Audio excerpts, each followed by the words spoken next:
Hi, my name is Elena Cross. 2 weeks ago, I stood at the altar wearing a dress that used to belong to our housemaid, marrying a man I'd never met, because my stepmother said it was the only way I'd ever be of value. They changed the locks on the house before I even got back from the ceremony. They forged my mother's will.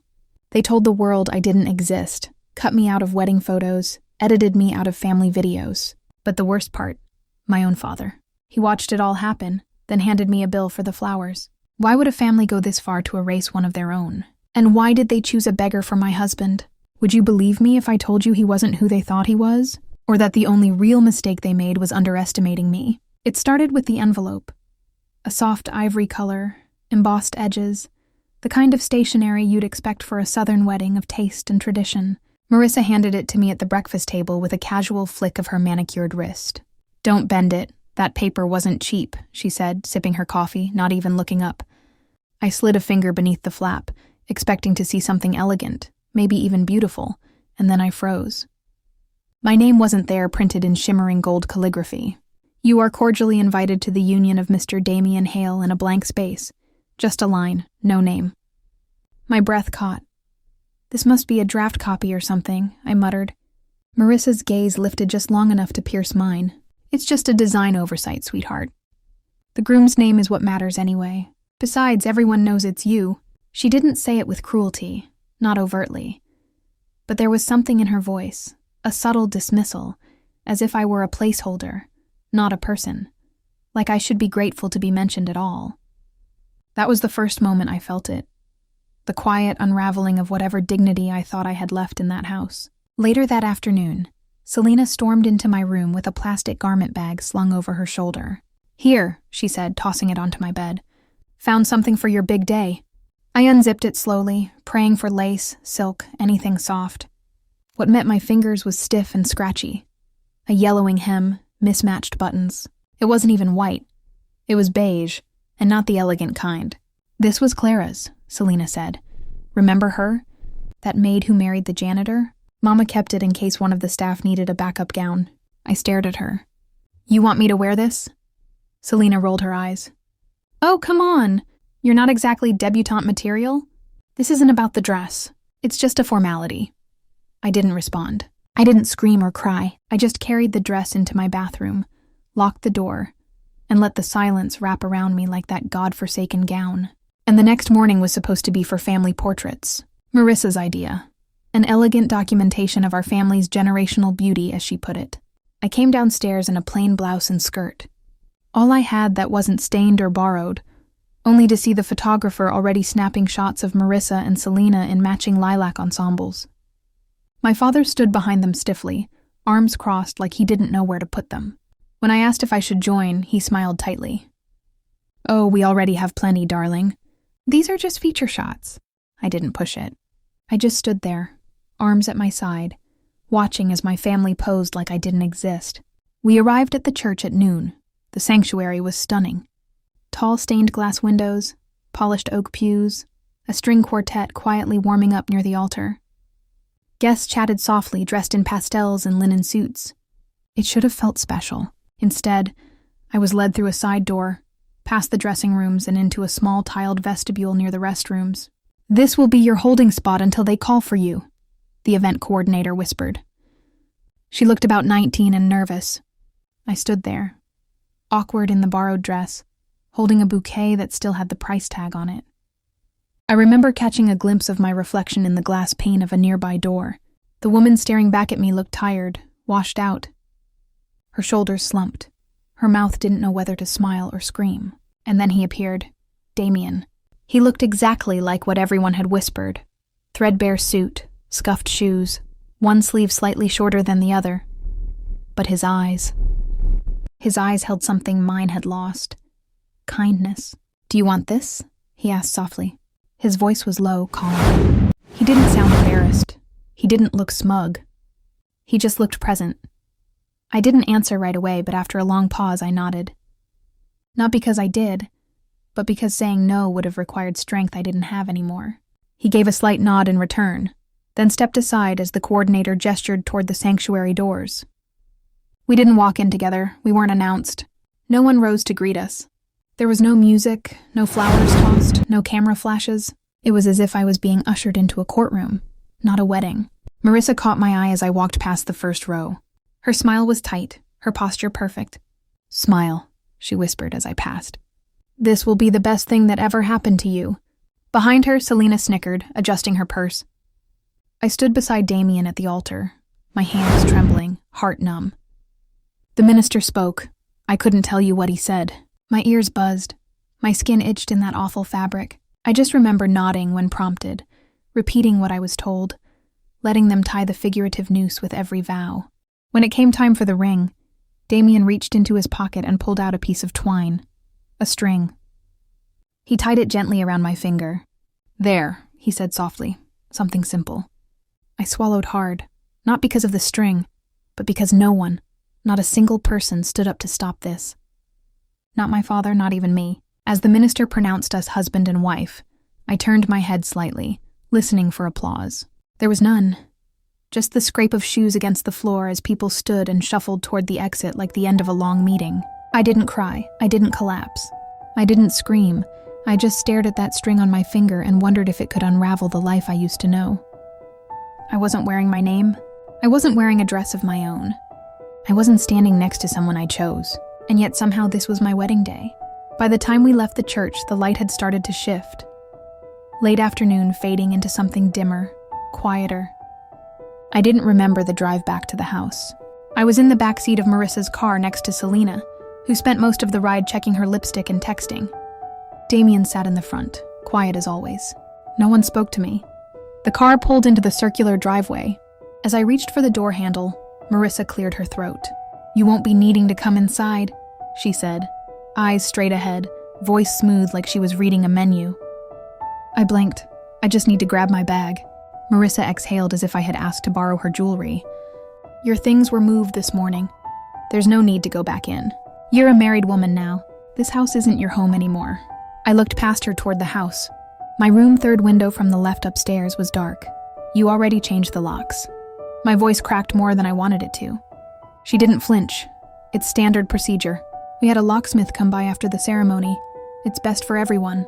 I turned toward my father, who had stood on the porch the entire time, arms crossed, eyes low. He didn't speak, didn't wave, didn't meet my eyes. "Dad?" I asked, hoping, praying. He scratched his jaw and mumbled, "You'll understand one day." That was all I got. Damien walked around to my side of the car and opened the door. He didn't touch me, just stood there. I stepped out slowly. The cheap heels, insisted matched the dress, already cutting into my skin. I didn't have a purse, no phone, no bag, no money. I was a bride with no address. Selena leaned out her window just enough to say, "Hope your new life's as glamorous as you dreamed," then laughed like it was the best punchline she delivered all year. They drove off. Just like that, I stood there for a minute longer, not sure what to do. The wind picked up, catching the hem of my dress. Clara's dress. The mothball smell had settled into the fabric by now. Every breath felt like it was pushing me further from who I used to be. I started walking. Where? I didn't know. Somewhere away from them. Cars passed. A few people looked at me, but no one stopped. It was probably quite the sight. Woman in a dirty wedding gown walking aimlessly in heels too tight, bouquet wilting in hand. At one point, a neighbor across the street opened her door. "You okay, sweetheart?" she called out. I paused, nodded. She hesitated, then stepped back inside. When she returned, she brought out a denim jacket and handed it to me. "Might be a chill tonight," she said. "Thank you," I whispered. She didn't offer more, just shut the door gently behind her. It was enough. About 4 blocks down, Damien caught up to me. He hadn't driven. He'd followed on foot. "There's a place down the road. Cheap but clean," he said, walking a few paces behind. I didn't turn around, just nodded once and kept walking. The motel came into view, a red neon sign flickering half its letters. It was one of those places locals whispered about, but never admitted to knowing. But right then, it looked like shelter. Damien walked up to the front desk and paid in cash.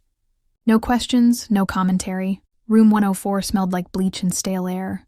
The bedspread had a floral pattern older than me, but it was dry, and I could lock the door from the inside. He handed me the key and stepped back. "Are you staying too?" I asked. unsure if I wanted him to say yes or no. "I'll be outside. Just knock if anything." He left before I could respond. There was a small envelope sitting on the nightstand. Marissa had handed it to me just before the car ride, calling it marriage paperwork. I hadn't looked at it in the rush of everything else. I opened it now. Inside was the marriage license already signed, and a copy of a prenup I didn't remember agreeing to. I scanned the lines, and then one sentence stopped me cold. Should the wife initiate divorce proceedings within the first 3 years, she waives all rights to any inheritance, assets, or claims tied to the family estate. They hadn't just cast me out. They'd made it so I couldn't come back.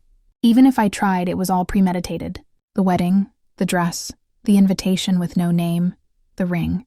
I looked down at my hand. The piece of string was still there, frayed now. Absurd. A memory surfaced. Selena whispering in the hallway the night before. "Let that be a reminder of what you're really worth." It hadn't hit me then, now it did. They didn't just want me gone, they wanted me erased. I sat on the edge of the bed staring at the wall for a long time. Long enough for the sun to set completely. The motel sign outside cast red light against the blinds. There was a knock, soft. I opened the door slightly. Damien stood there, hands in his pockets, expression unreadable. "I brought you some water," he said. "And a sandwich. Thank you." I took the bottle but didn't open it. He hovered a moment longer. "I didn't know they'd do all this." "Didn't you?" I asked. He hesitated, not like this. I studied him. He didn't look like a liar. He didn't look like a savior either. Just human. I closed the door gently. Back on the bed, I curled my fingers into a fist, feeling the string dig into my skin. A part of me wanted to rip it off. Another part needed to keep it on to remind myself where I stood. I wasn't the fool. Maybe they were. Morning crept in through the yellowed blinds of the motel room. Not with gentleness, but with a blunt sort of indifference. The kind that doesn't care if you've slept or not. It just shows up on time, whether you're ready or not. I sat up slowly, feeling the dull ache in my shoulders and the stiffness in my ankles from walking more than I should have in heels that didn't belong to me. The denim jacket from the neighbor was folded neatly over the motel chair. My wedding dress, if anyone dared to call it that, was bunched in a ball on the floor, already beginning to wrinkle beyond saving.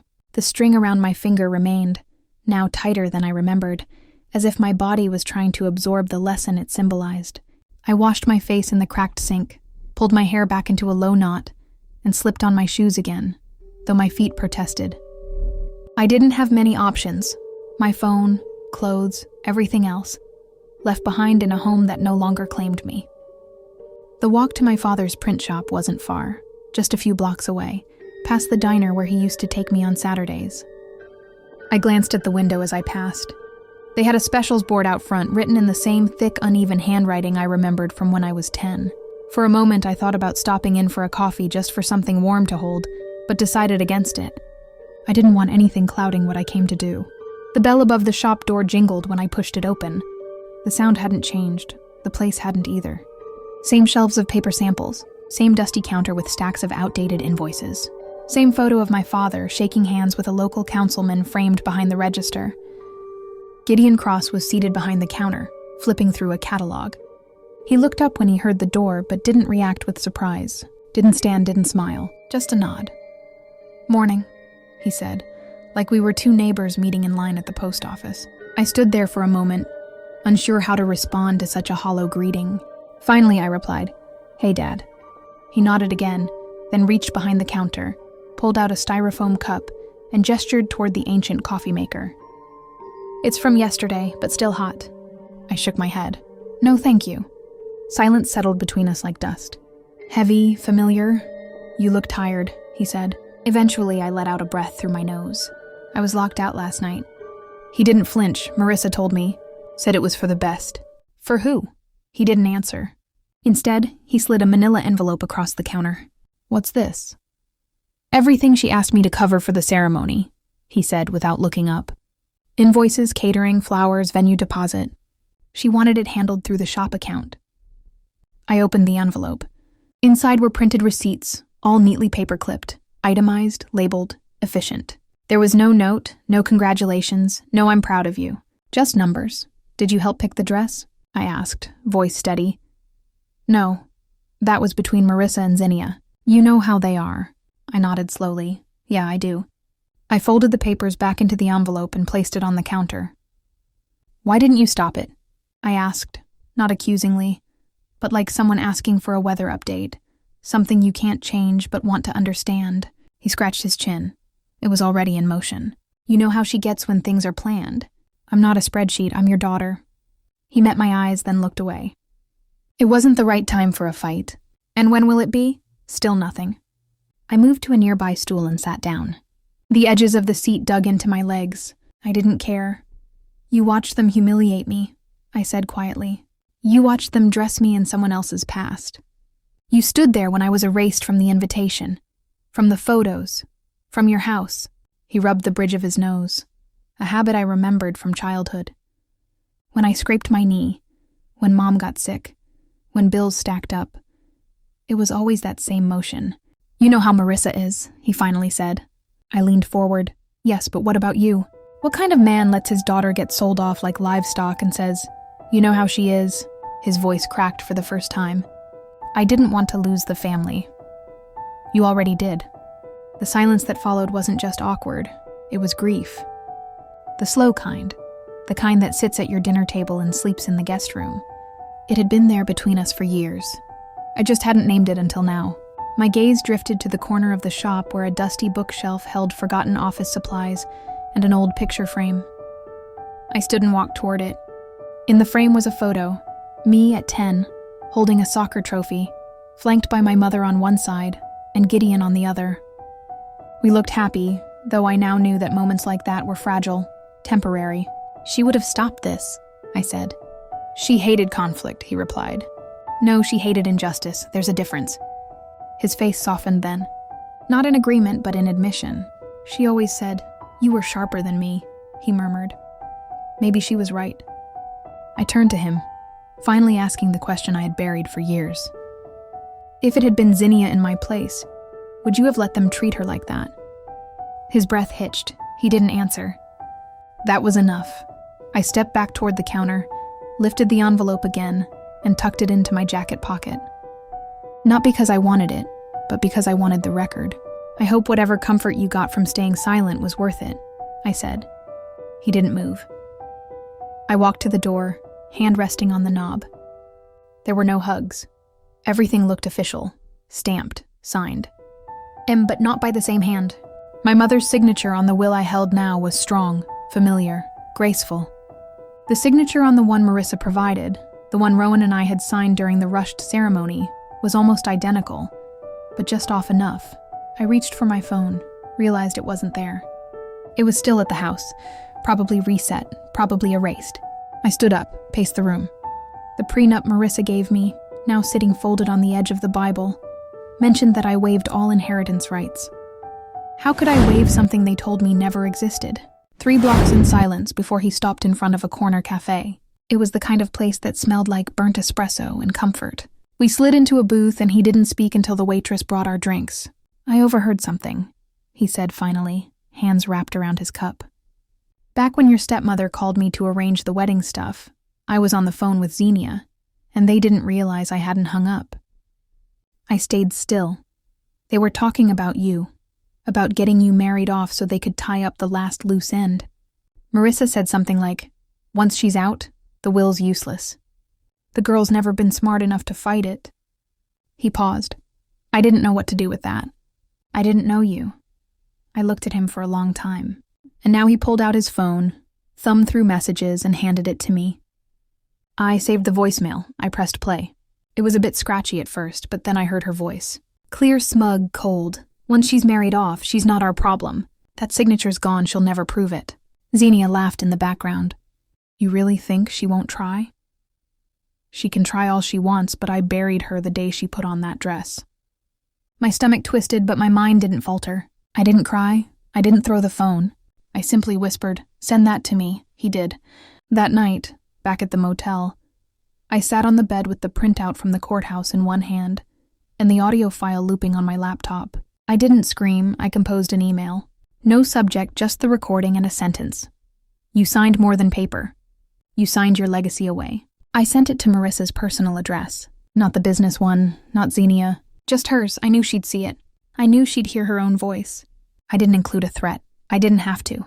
The truth always does damage on its own. I closed the laptop, poured myself the cup of tea Rowan had left on the counter, and sat in silence.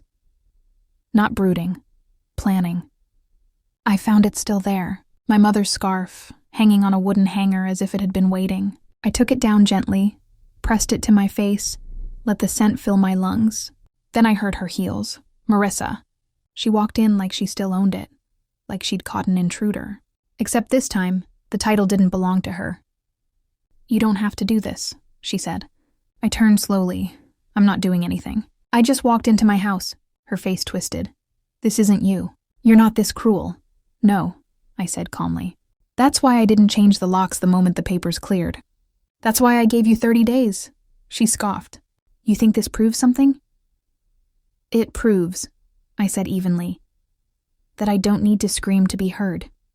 For the first time, Marissa's mask cracked. I saw it in her eyes. The shimmer of fear that comes when someone realizes they no longer hold the upper hand.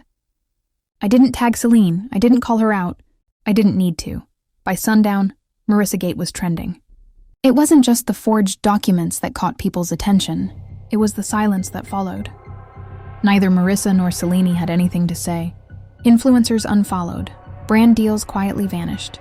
Bridal companies that once co-hosted expos with them pulled out, citing ethical concerns. Celine posted a shaky video 2 days later. Her eyes were red, mascara streaked, voice worn from what I assumed were hours of rehearsed crying. "I've always tried to be a good sister," she said, looking into the camera. I didn't know what Mom was doing. I was just caught in the middle. The comments weren't kind. "You didn't seem caught when you took her dress." "Real family, huh? Funny how you found your voice after the money left." By the time the press circled back for a follow-up, she had deleted the video. Her Instagram went quiet. Marissa didn't post anything, didn't comment, didn't defend. She just disappeared. Someone said she'd shut down her accounts, packed up, and left town. Rumors floated that creditors were calling, that lawsuits might follow. The woman who used to run Savannah's bridal scene like a queen now ruled nothing but silence. And I didn't feel victorious. Not in the way I expected. There was no confetti, no parade, just the soft hum of peace I hadn't known in years. One afternoon, sitting in my small apartment above a bookstore I'd rented short-term, I scrolled through my emails and found one from a young woman. She wrote, "Hi, I'm applying for the Mary L. Bly Scholarship. I never knew her. But if you're anything like her, then I just want to say thank you. You're giving people like me a second chance." I sat back, the laptop warm in my lap. That was the win. Not taking something back, but passing something forward. Still, a voice lingered. One more conversation I had yet to finish. One more sentence that had never been spoken aloud. Not in court, not online, not even to myself. And I wasn't done. Not until I said the one thing none of them ever had the decency or courage to say to me. The ride home from the gala was quiet. Not awkward, just full. Full of everything that had been said and everything that had finally been released. I sat in the passenger seat, the award plaque resting on my lap, still cool from the air inside the venue. The silence between Rowan and me wasn't uncomfortable. It was understood. He hadn't needed to say a word when I stepped off that stage, and I hadn't needed him to. I'd said it for myself. When we pulled into the driveway, the porch light flicked on automatically. She nodded, eyes wide. "I want to be like that." "You will be," I said. "You already are." As she walked away, I watched her shoulders lift a little higher, like she had remembered who she was. I recognized that walk, that moment, because I had lived it. And now I had given it to someone else. After we cleared the dishes and the last light of evening dimmed outside our kitchen window, Rowan placed the box on the table. He didn't say anything, just slid it toward me with a glance that spoke more than words ever could. I didn't open it right away. We sat for a moment, both sipping tea, letting the silence carry its weight like a blanket fresh from the dryer. Warm, soft, necessary. The walls around us were still new. The apartment smelled like linen and basil. I had planted herbs in tiny pots on the windowsill just a few days earlier. It was the first place I had chosen on my own, not assigned or borrowed. Every pillow, every fork, every squeaky drawer, I knew them all because I picked them. I opened the box slowly. Inside, a ring. Simple gold, understated. No diamonds, no engraving, no gimmicks, no rope. I looked up at him, searching his face. But he didn't meet me with some rehearsed proposal or grand gesture. He just leaned back in his chair and said, "This isn't a promise or a question. It's a truth. You're not anyone's second choice, not even your own anymore." My breath caught, but not from shock. More because of how quiet the moment felt. How grounded. This wasn't a fairy tale. It wasn't some makeup scene after a long fight. It was peace, offered freely. And for once I was ready to accept it. I slipped the ring onto my finger. It felt right. Not in a movie magic way, but in the way a soft hoodie fits perfectly after it's been washed 3 times. Familiar, meant, that night I didn't toss in bed. I didn't stare at the ceiling or second-guess myself. I curled next to Rowan, our backs warm against each other, and I slept through without dreaming. Weeks passed. My days now began with early morning light flooding the kitchen, the smell of coffee brewing in a French press, and the gentle sound of Rowan's keyboard tapping from the next room. I worked part-time as an interior consultant for small business spaces. The money wasn't impressive, but the work mattered, and it was mine. I designed for the people I used to walk past without noticing. A Vietnamese nail salon needing a fresh lobby, a Jamaican takeout joint trying to fit more seating without losing space for their grandkids, a struggling boutique with nothing but hope and a chalkboard menu. I found joy in it, not the kind that screams from rooftops, the kind that builds quiet and steady, like a candle burning through the night. One afternoon, while sorting through tax papers, I stumbled across the unopened letter from Gideon. It had been sitting in the kitchen drawer since that morning weeks ago, when I found it at the door. I hadn't been ready to read it then. I wasn't sure I was now, but I opened it. The letter was short. "Angelica, I won't ask for your forgiveness. I don't deserve it. But if you'll allow it, I'd like to start learning how to be the kind of father you should have had all along. I see you now. I hope one day you'll let me say that to your face. Dad." I folded the letter, placed it back in the envelope, and returned it to the drawer. Maybe one day I'd answer, but today wasn't about him. I thought about Zinnia, too. Someone told me she'd moved to a smaller town a few counties over. Her social media was gone. Her endorsement deals had dried up. She was working part-time at a bridal chain store, ironically fitting dresses for girls who probably hadn't even heard her name. I didn't feel angry. I didn't even feel vindicated, just done. As for Valora, she had reportedly moved into a rented condo outside of Savannah. No news coverage, no scandals. Just a quiet fade into anonymity. I had no intention of ever visiting. That chapter, with its rough-edged pages and ink stains, was closed. Some scars still lived beneath my skin, but they didn't ache anymore. I wore the gold ring every day, not only as a symbol of Rowan's love, though I knew it was that too, but as proof of my own. It reminded me that love doesn't always come in grand gestures. Sometimes it's in the way Rowan handed me tea without asking, or the way he reached for my hand when we walked through a crowded market. No performance, no pressure. My life wasn't perfect. There were still nights I woke up sweating from dreams where Valora whispered, "You're not enough." But those nights came less and less, and in the morning I made coffee, watered the plants, and started over. Not because I had to, because I could, and that was the difference. I used to think healing meant forgetting, that I had to erase every bruise, every ugly word, every moment I stood there while they stripped me of my dignity. But healing, I learned, is about standing taller while still carrying the weight of what came before. I didn't need them to acknowledge my worth. I had finally learned how to do that for myself. I wasn't rescued by a prince, I rescued myself, and he simply waited where love would feel safe to return. Sometimes, the loudest justice comes from the quietest strength. Angelica didn't fight with fists. She fought with truth, patience, and dignity. So here's the question. What would you do if your own family tried to erase you? If this story moved you, made you think, or reminded you of your own worth, don't forget to like, comment, and subscribe to our channel for more real, powerful stories just like this one.